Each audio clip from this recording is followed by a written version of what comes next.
Yogi कथामृत, autobiography of ए योगी। प्रकरण 2, माँ का देहांत और अलौकिक ताबीज। मेरी माँ की सबसे बड़ी इच्छा मेरे बड़े भाई के विवाह की थी। आहा, जब मैं अनंत की पत्नी का मुंह देखूंगी तब मुझे इस धरती पर ही स्वर्ग मिल जाएगा। इन शब्दों में माँ को अपने वंश को आगे चलाने की प्रबल भारतीय भावना व्यक्त करते हैं। मैं प्रायः ही सुनता था माँ को। आनंद की सगाई के समय मैं लगभग 11 वर्ष का था। माँ कोलकाता में अत्यंत उल्लास से विवाह की तैयारियों में जुटी हुई थी। केवल पिताजी और मैं ही उत्तरी भारत में स्थित बरेली में अपने घर में रह गए थे, जहाँ लाहौर में 2 वर्ष रहने के बाद पिताजी का स्थानांतरण हो गया था। इसके पूर्व मैं अपनी 2 बड़ी बहनों रमा और उमा के विवाहों का ठाट बाट देख चुका था, किंतु घर में सबसे बड़ा पुत्र होने के नाते अनंत के विवाह की तैयारियां तो और भी बड़े स्तर पर हो रही थी। माँ प्रतिदिन दूर दूर से कोलकाता पहुँचते संबंधियों की आवभगत करने में व्यस्त थी। माँ ने 50 एमहर्स्ट स्ट्रीट में लिए गए एक नए विशाल घर में उन सबके आराम पूर्वक ठहरने की व्यवस्था की थी। सारी तैयारियां पूरी हो चुकी थी। विवाह भोज के लिए नानाविध व्यंजन, बारात के साथ अनंत को ले जाने के लिए पालकी, रंग बिरंगी बत्तियों की कतारें, गत्ते के विशालकाय हाथी और ऊंट, अंग्रेजी, स्कॉटिश और हिंदुस्तानी बैंड बाजे, पेशेवर गायक तथा नर्तक, विवाह विधि संपन्न कराने के लिए पंडित, पुरोहित, सब कुछ तैयार था। मंगल उत्सव के उत्साह से भरे हुए पिताजी और मैं समय पर विवाह के लिए पहुंचने का विचार कर रहे थे, परंतु उस शुभ दिन से थोड़े ही पहले मैंने एक अमंगल सूचक दृश्य ध्यान में देखा। ये बरेली में अर्धरात्रि के समय था। मैं पिताजी के साथ अपने बंगले के बरामदे में सोया हुआ था। पलंग पर लगी मच्छरदानी की विचित्र फड़फड़ाती सी ध्वनि से मेरी नींद खुल गई। पतली मच्छरदानी के पर्दे खुल गए और मुझे अपने प्रिय माँ दिखाई पड़ी। अपने पिताजी को जगाओ। माँ की आवाज़ केवल एक फुसफुसाहट की तरह लगी। आज ही भोर को 4 बजे यहाँ से चलने वाली पहली गाड़ी पकड़ो। यदि मुझे देखना चाहते हो तो जल्दी करो। इसके बाद वह छाया मूर्ति अदृश्य हो गई। पिताजी, पिताजी, माँ प्राण त्याग रही है। मेरे आर्द्र स्वर में व्याप्त व्याकुलता ने उन्हें तत्क्षण जगा दिया। सुबकते हुए मैंने उन्हें सारी घटना सुना दी। अपने स्वभाव के अनुसार इस स्थिति को अस्वीकार करते हुए उन्होंने मुझसे कहा, चिंता की कोई बात नहीं, ये तुम्हारे मन का भ्रम मात्र है। तुम्हारी माँ बिल्कुल ठीक है। यदि कोई दुखद समाचार मिल ही गया हो तो हम लोग कल चल पड़ेंगे। यदि आप अभी तुरंत नहीं चले तो अपने आप को आप कभी क्षमा नहीं कर पाएंगे। तीव्र व्यथा के साथ के कारण मेरे मुंह से ये शब्द भी निकल पड़े और ना ही मैं आपको कभी क्षमा कर पाऊंगा। विषादपूर्ण प्रातःकाल स्पष्ट संदेश लेकर आया। माँ गंभीर रूप से अस्वस्थ, विवाह स्थगित, तुरंत आइए। पिताजी और मैं हतबुद्धि होकर निकल पड़े। रास्ते में जहाँ गाड़ी बदलनी पड़ती थी वहाँ मेरे एक चाचा हम लोगों से मिले। आकार में बड़ी बड़ी होती जाती एक रेलगाड़ी वज्र गर्जन के साथ हमारी ओर आ रही थी। आंतरिक क्षुब्धता के कारण अपने आप को गाड़ी के आगे झोंक देने का निश्चय अचानक मेरे मन में उठा।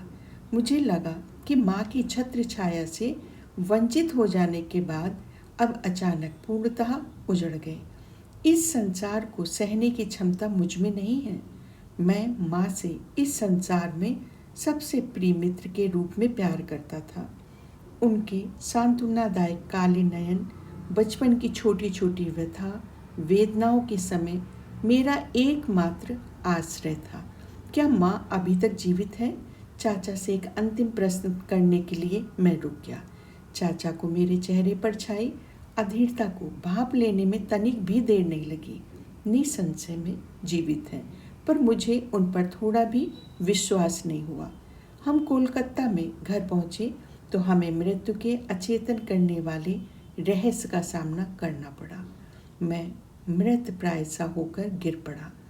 किसी प्रकार की सांत्वना को मेरे हृदय का स्पर्श भी कर पाने के लिए कई वर्ष लग गए। मेरी आर्त पुकारों ने साक्षात स्वर्ग के द्वारों को हिला दिया। आखिर जगजननी को आना ही पड़ा। उनके स्नेह स्निग्ध शब्दों से मेरे रिश्ते और घाव को भर दिया। वह मैं ही थी जिसने जन्म जन्मांतर में अनेक माताओं की स्नेह वत्सला के माध्यम से तुम्हारी देखभाल की है। खोए हुए जिन दो सुंदर काले नैनों को तुम ढूंढ रहे हो, उन्हें मेरी आंखों में देखो। परमप्रिय माँ के श्राद्ध कर्म के बाद शीघ्र ही पिताजी और मैं बरेली लौट आए। अतीत की स्मृति में प्रतिदिन भोर में ही मैं अपने बंगले के सामने स्थित नरम हरित स्वर्णिम हरियाली को छाया देते खड़े पारिजात वृक्ष की दुखार्थ होकर तीर्थ यात्रा करता। कभी कभी काव्यमय क्षणों में मैं सोचता था कि पारिजात के श्वेत पुष्प अपनी अंतर्जात भक्ति से हरित तृण वेदी पर अपने आप को बिखेर रहे हैं। ओस बिंदुओं के साथ अपने अश्रु बिंदुओं को मिलाते हुए मैं प्रायः ऊषा में से लोकोत्तर अलौकिक प्रकाश निकलता देखा करता। ईश्वर को पाने की तीव्र कसक से मैं तड़प उठता। हिमालय में चले जाने की प्रबल इच्छा मुझ में जाग उठी। मेरे एक चचेरे भाई हिमालय की पावन पर्वत श्रेणियों की यात्रा कर हमारे यहाँ बरेली आए। योगियों और स्वामियों के उस उच्च पर्वत निवास स्थान की कहानियाँ मैंने उनसे उत्सुकता पूर्वक सुनी। चलो हिमालय भाग चलें। ये प्रस्ताव एक दिन मैंने बरेली में अपने मकान मालिक के पुत्र द्वारका प्रसाद के समक्ष रखा, परंतु वे ऐसे विचारों से सहमत नहीं थे। उनने मेरे इस विचार से मेरे बड़े भाई को अवगत करा दिया, जो उसी समय पिताजी से मिलने के लिए वहां आए थे। एक छोटे बच्चे की इस अव्यवहारिक योजना को हंसकर टाल देने के बदले अनंत ने मेरा उपहास करने का निश्चय कर लिया। तुम्हारे गेरुए कपड़े कहाँ हैं? उनके बिना तो तुम स्वामी नहीं बन सकते। परंतु उनके इन शब्दों से मैं अबोधगम्य रूप से पुलकित हो उठा। उन शब्दों ने एक स्पष्ट चित्र मेरी दृष्टि के सामने खड़ा कर दिया कि मैं सन्यासी बनकर भारत भ्रमण कर रहा हूँ। शायद उन शब्दों ने किसी पूर्व जन्म की स्मृतियों को जगा दिया था। चाहे जो बात हो, पर मुझे ये तो पता चल गया कि प्राचीन सन्यास परंपरा का गेरुआ वस्त्र मैं अत्यंत स्वाभाविक सहजता के साथ धारण कर सकूंगा। एक दिन द्वारका के साथ बातचीत करते हुए मैंने अनुभव किया कि हिमस्खलन के समान प्रचंड वेग से ईश्वर प्रेम की धारा मुझ में उतर रही है। इसके फलस्वरूप शब्दों का जो धारा प्रवाह मुझसे बहने लगा, उसकी ओर द्वारका का तो विशेष ध्यान नहीं था, पर मैं पूरे मन से अपने आप को सुन रहा था। उसी दिन दोपहर को मैं हिमालय की तलहटी में स्थित पहाड़ियों में बसे नैनीताल की ओर भाग गया। अनंत ने भी दृढ़ संकल्प के साथ मेरा पीछा किया और विवश होकर मुझे दुखी अंतःकरण के साथ बरेली वापस आना पड़ा। मुझे केवल एक ही तीर्थ यात्रा करने की अनुमति थी, और वह थी प्रतिदिन प्रातः की पारिजात वृक्ष की तीर्थ यात्रा। मेरा हृदय अपनी खोई हुई दोनों माताओं के लिए मोक रुदन करता था। एक मानवी माता, दूसरी जन्म माता। माँ के स्वर्गवास से परिवार में जो रिक्तता उत्पन्न हो गई थी, वह कभी भरी नहीं जा सकती थी। अपने जीवन के लगभग 40 शेष वर्षों में पिताजी ने दूसरा विवाह नहीं किया। अपने बाल वृंद के माता पिता की कठिन भूमिका उन्होंने स्वयं ही स्वीकार कर ली, और इसके निर्वाह में वे हमारे साथ अधिक कोमल हृदय, अधिक मिलनसार बन गए। शांति और सूझबूझ के साथ ही वे विभिन्न पारिवारिक समस्याओं को हल करते। कार्यालय से आने के पश्चात वे किसी विरक्त की भांति अपने कक्ष में चले जाते और आनंदपूर्ण प्रशांत में क्रिया योग का अभ्यास करते।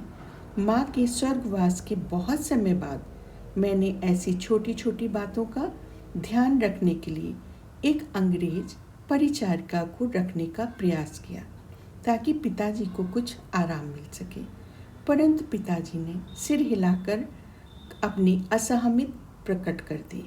तुम्हारी माँ के साथ ही मेरी सेवा का अंत हो गया। आजीवन एक पत्नी परायणता के भाव से उनकी आंखें खो गई। मैं किसी भी अन्य स्त्री की सेवा ग्रहण नहीं करूँगा। माँ के गुजर जाने के 14 महीने बाद मुझे ज्ञात हुआ कि वह मेरे लिए एक महत्वपूर्ण संदेश छोड़ के गई हैं।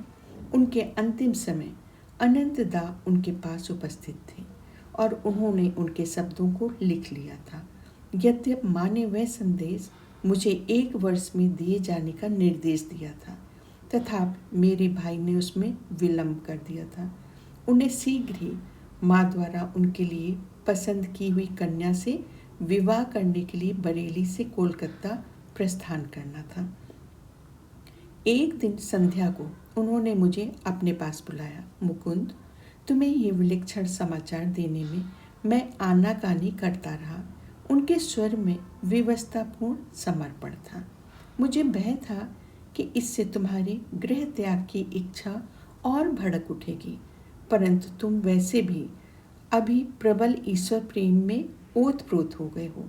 अभी हाल ही में जब मैं तुम्हें हिमालय जाते हुए रास्ते से पकड़ लाया, तभी मैंने एक निश्चित संकल्प कर लिया।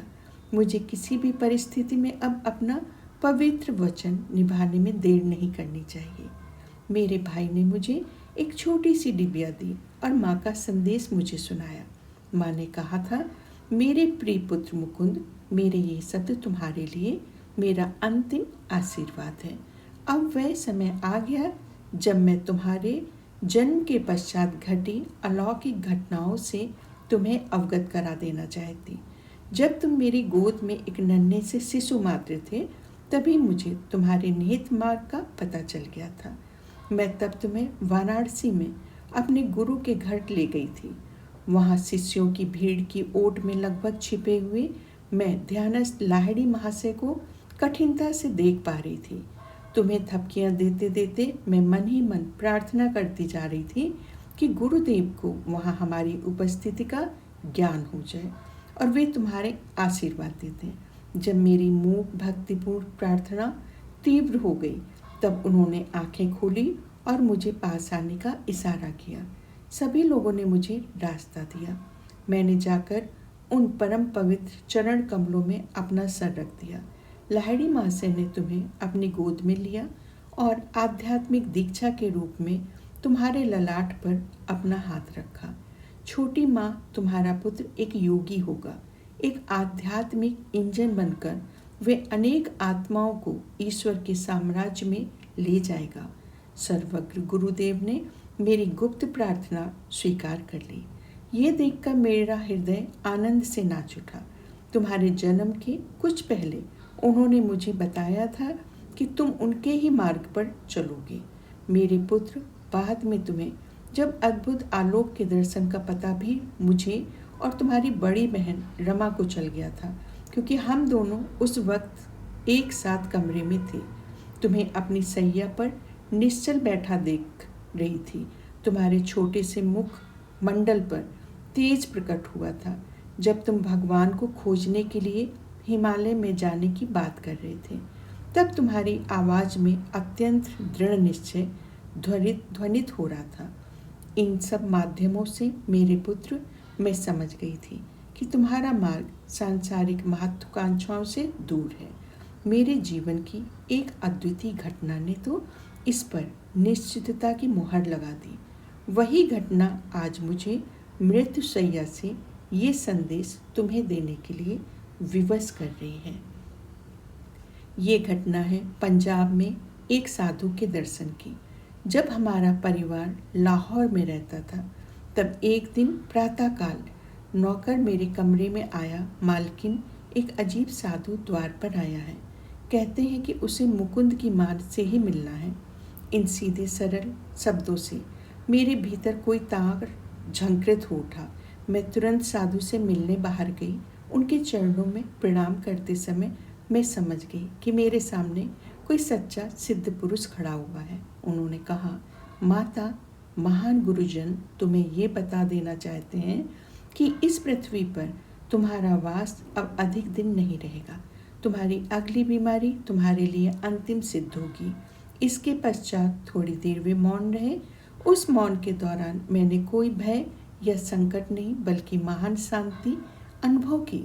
अंततः वो फिर कहने लगे, तुम्हें अपने पास अमानत के रूप में रखने के लिए चांदी का एक ताबीज़ दिया जाएगा। वह आज मैं तुम्हें नहीं दूंगा। मेरे कथन को सत्य प्रमाणित करने के लिए कल जब तुम ध्यान कर रही होगी तब वह तुम्हारे हाथों में मूर्त रूप धारण कर लेगा। जब तुम्हारे मृत्यु की घड़ी निकट आएगी तब तुम्हें वो ताबीज़ अपने बड़े बेटे अनंत को देकर उसे बताना होगा कि 1 वर्ष तक वह ताबीज़ को अपने पास रखे और तत्पश्चात उसे तुम्हारे द्वितीय पुत्र को दे दे। महापुरुषों से प्राप्त उस ताबीज़ के मर्म को मुकुंद समझ लेगा। उसे वह ताबीज़ तब मिलना चाहिए जब वह सारी सांसारिक आशा आकांक्षाओं का परित्याग कर प्राणपण से ईश्वर की खोज करने के लिए प्रस्तुत हो रहा है। जब वह ताबीज़ कुछ वर्षों तक उसके पास रह चुका होगा और जब उसका उद्देश्य पूरा हो चुका होगा तब वह अपने आप अदृश्य हो जाएगा। गुप्त से अति गुप्त स्थान में भी वह रखा हो, तब भी वह वहाँ से जहाँ से आया है वहीं पर वापस चला जाएगा। माँ का देहांत हो गया। मैंने उस साधु को भिक्षा अर्पण कर परम भक्तिभाव से नमन किया। भिक्षा ग्रहण न कर मुझे आशीर्वाद देकर वो चले गए। अगले दिन संध्या को जब मैं हाथ जोड़कर ध्यान में बैठी तब चांदी का एक ताबीज़ मेरी हथेलियों के बीच में प्रकट हो गया। जैसा साधु ने कहा था, उनके शीतल चिकने स्पर्श से मुझे उसके प्रकट होने का ज्ञान हो गया। मैंने 2 वर्षों से अधिक समय तक इसे सावधानी पूर्वक संभाल कर रखा और अब इसे अनंत के पास छोड़ रही हूँ। मेरे लिए कोई शोक मत करना, क्योंकि मुझे मेरे गुरुदेव ईश्वर की गोद में पहुँचा देंगे। अच्छा मेरे बच्चे, अब मैं चलती हूँ। जगन माता तेरी रक्षा करेगी। ताबीज मेरे हाथ में आते ही ज्ञान का उज्जवल प्रकाश मुझ पर छा गया। अनेक सुप्त स्मृतियाँ जागृत हो उठी। ताबीज गोल दिखने में कुछ विचित्र सा और प्राचीन लगता था। उस पर संस्कृत के अक्षर खुदे हुए थे। मैं समझ गया कि इस जन्म के जीवन पर भी अदृश्य रूप से मेरा मार्गदर्शन करने वाले मेरे पूर्व जन्मों के गुरुओं ने इसे भेजा था। इसका एक और अधिक गहन अभिप्राय भी था, परंतु ताबीज के भीतर रहस्य का भेद खोल देना उचित नहीं होगा। मेरे जीवन की अत्यंत दुखद घटनाओं के बीच वो ताबीज अंततः किस प्रकार अदृश्य हो गया और उसका अदृश्य होना किस प्रकार मेरे लिए गुरु लाभ का सूचक सिद्ध हुआ, इसका वर्णन इस प्रकरण में करने की आवश्यकता भी नहीं है। किंतु हिमालय में जाने की अपनी चेष्टाओं में बार बार असफल किया गया। ये बालक ताबीज के पंखों पर सवार होकर प्रतिदिन दूर दूर तक यात्रा कर लेता था।